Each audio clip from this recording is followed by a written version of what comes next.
Aba. Max TV Aba. Omu here then. Omu you tell novella. Who say? Omu you tell novella. Change it. GTV Aba. Omu here then. Abu Faro kasa. Why? Abu Faro. Dum TV no. Wa so wa da system. Why the light anu? Ana kasa.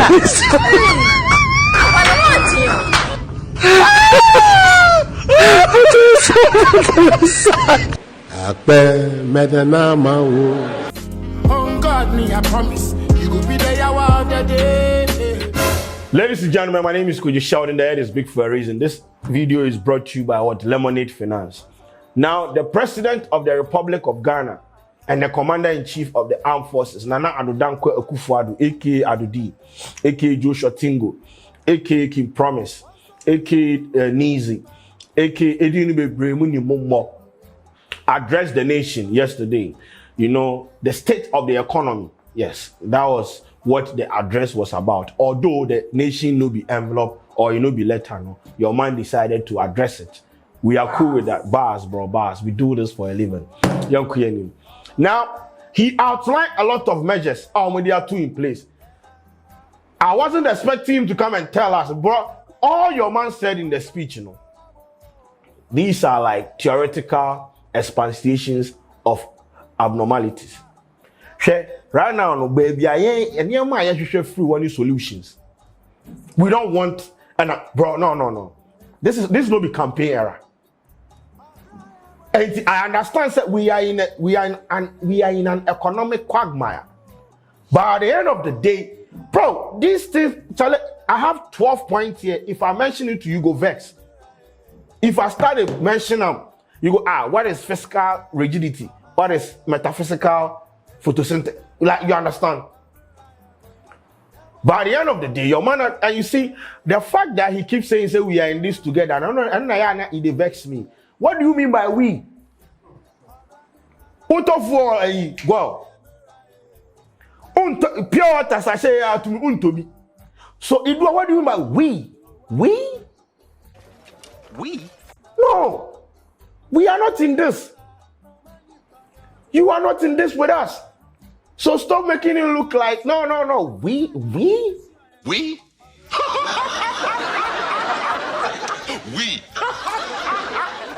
Senapa, we? Nah, bro, we are not. I don't even know. I don't even think he knows price of fuel, bro. And you do, stop telling us, say, we. No, we don't want that. We do not want that. But yes, as I said, he outlined a lot of measures the government put in place to make sure we come out of this. And he said a lot of things. He said the speech was about 30 minutes or 30 plus minutes or something like that. He said a lot of things. But one thing where it get a lot of people, they talk, it trigger a lot of conversation on social media. A statement he made about money not liking noise. As the French would say, l'argent n'aime pas le bruit. To wit, money does not like noise. Sika aime dédé. Where there's chaos, where there's noise, where there's unrest, you will not find money. If you talk down your money, it will go down.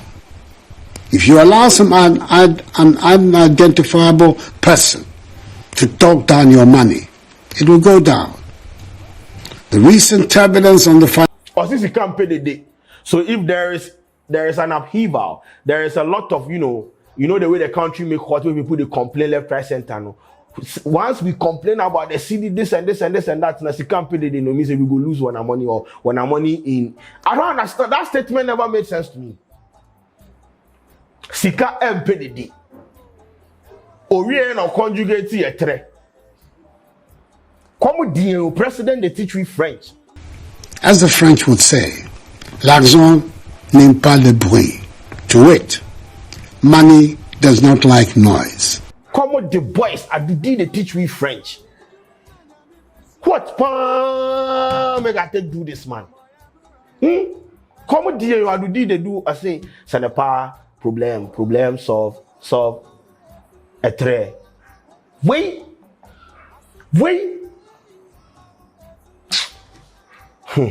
Anyway, you let me walk you through some of the things. Restore what? Macroeconomic stability through an IMF supported program.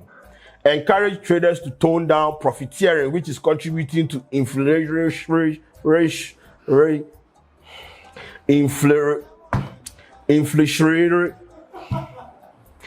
encourage traders to tone down what? Profiteering, which is contributing to inflationary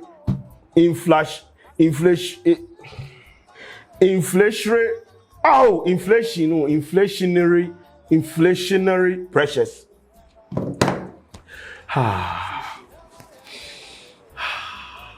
Let me do Ronaldo celebration after being able to mention the word. But basically, this is one thing that he said. He said the traders out there, they shouldn't take advantage of the way the economy is set up. You know, I know there are people on the market where they take advantage, bro. We all know say the country hard. But there are people taking advantage of people. I didn't wait anybody we back actually say we because I didn't name my word in general. No. Stop taking advantage of people. It is not cool. We get it, the country is hard. But the president is saying, said, do not, if you do that, then the inflation,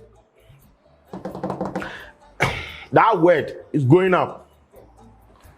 The next one is improve national resources and liquidity by raising revenues from 13% to 18%.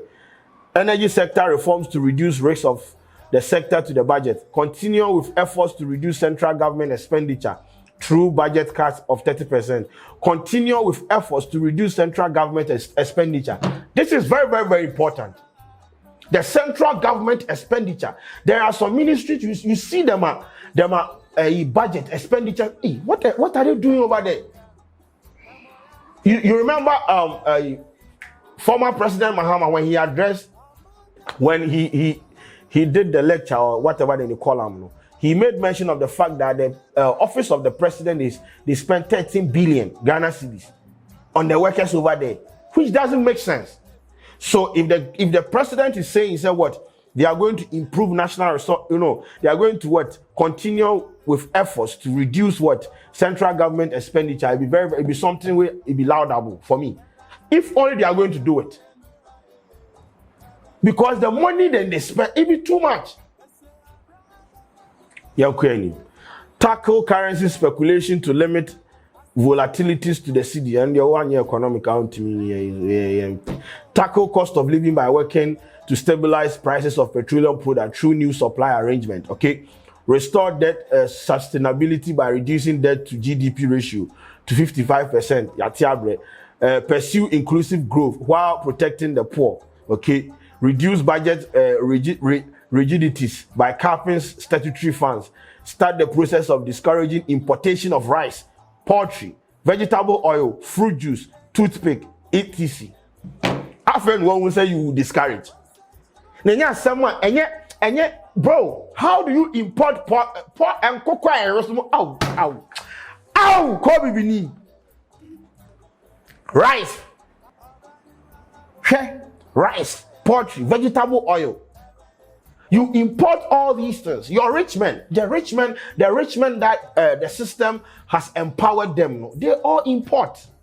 In discretionary expenditures of many, the success of our efforts at diversifying the structure of the Ghanaian economy from an import-based one to a value-added exporting one is what will, in the long term, help strengthen our economy. We're making some progress with the 1D1F, but our current situation requires that we take some more stringent measures to discourage the importation of goods that we can and do produce here.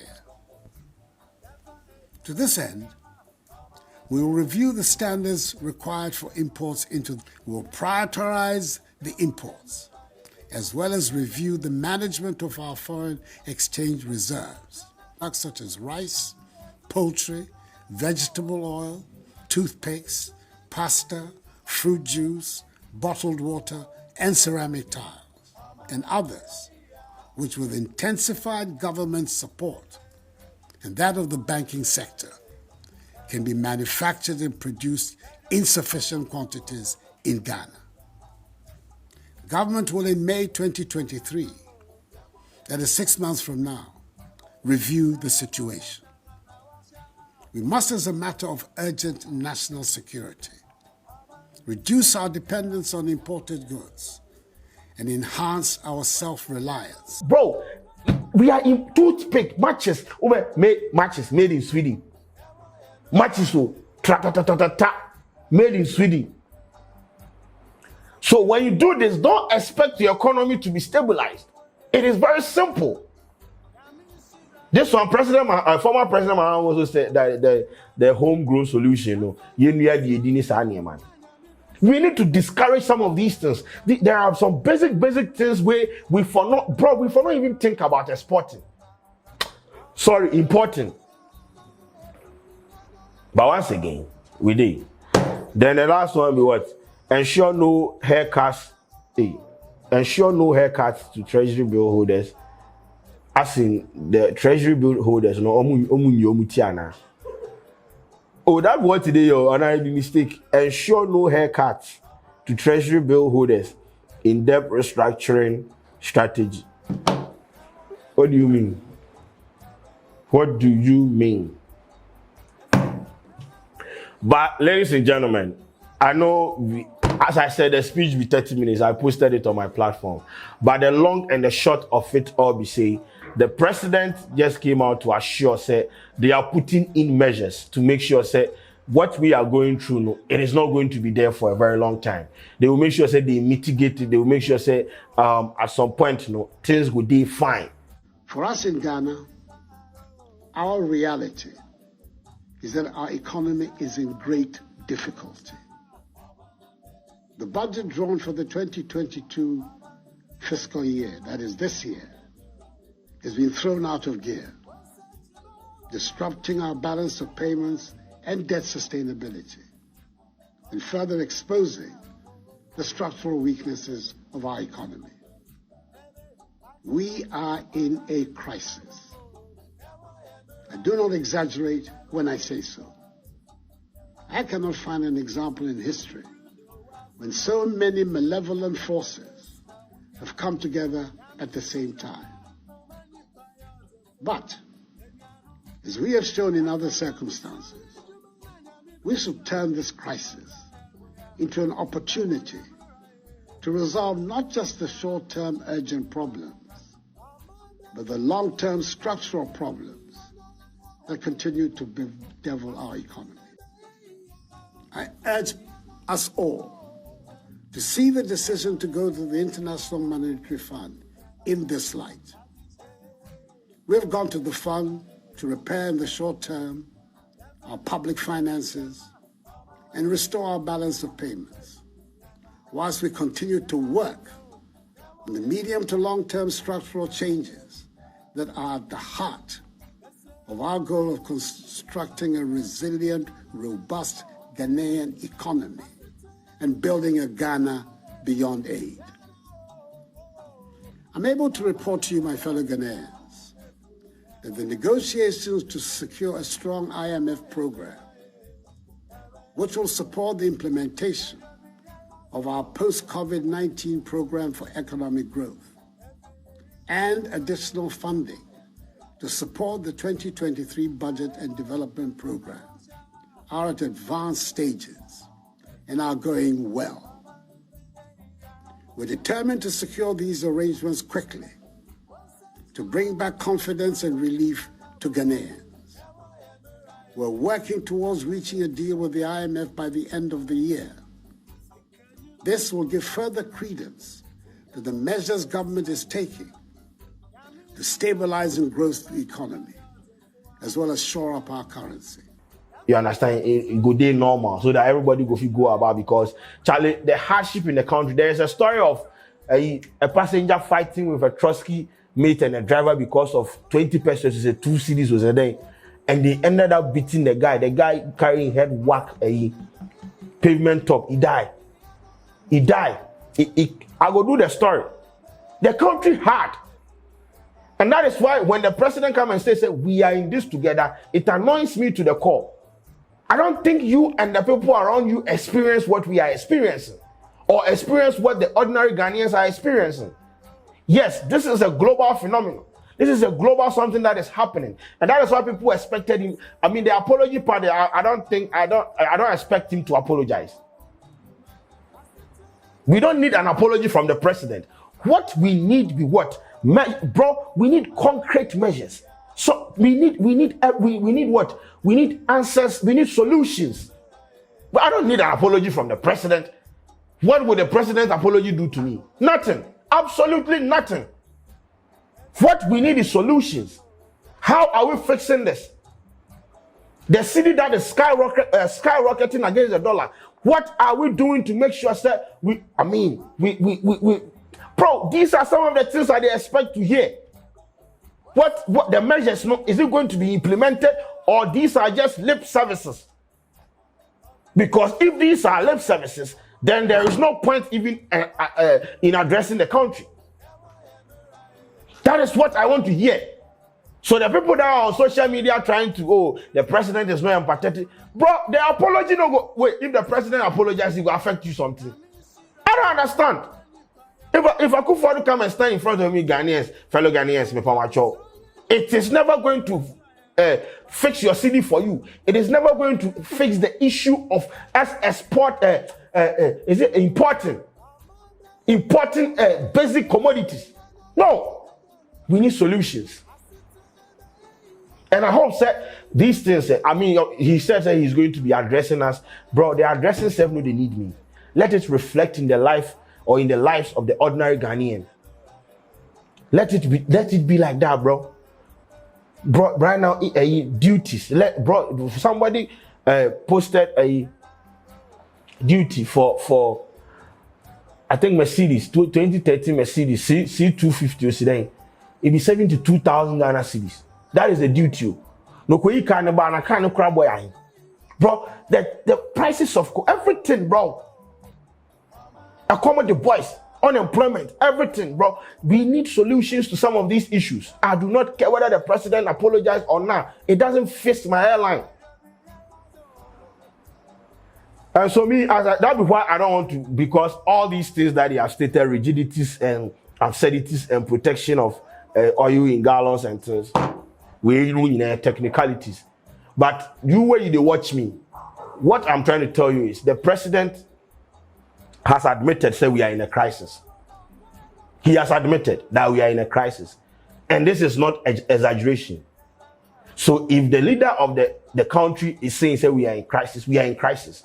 But once again, he admitted and provided ways and means where then they come to where we will come out of it.